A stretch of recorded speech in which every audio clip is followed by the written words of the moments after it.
Narito ang ilang random na facts tungkol sa mga naging presidente ng Pilipinas.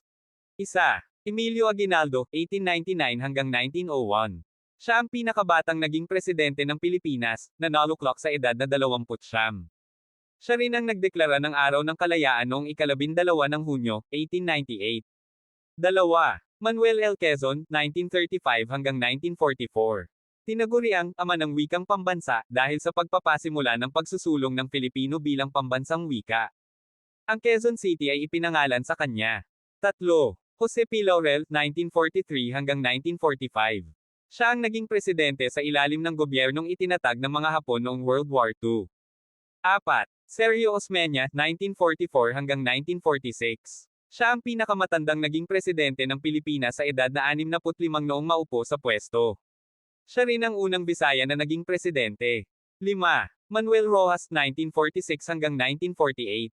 Siya ang unang presidente ng ikatlong Republika ng Pilipinas. Ang Rojas Boulevard sa Maynila ay ipinangalan sa kanya. 6. Elpidio Quirino, 1948 hanggang 1953. Kilala sa pagpapaunlad ng ekonomiya pagkatapos ng World War II. Siya ay ipinanganak sa Vigan, Ilocos Sur. 7. Ramon Magsaysay, 1953 hanggang 1957. Tinaguriang idol ng masang Pilipino dahil sa kanyang pagiging malapit sa ordinaryong mamamayan. Namatay siya sa isang plane crash habang nasa kanyang termino. 8. Ferdinand Marcos, 1965 hanggang 1986. Siya ang may pinakamahabang panunungkulan bilang presidente, 20 taon. Idineklara niya ang martial law noong 1972. 9. Corazon Aquino, 1986 hanggang 1992.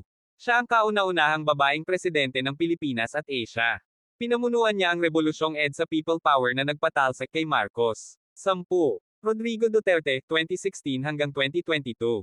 Siya ang unang presidente na nagmula sa Mindanao. Kilala sa kanyang kampanya laban sa iligal na droga. Kung gusto mo pa ng iba pang trivia tungkol sa mga presidente, sabihin mo lang.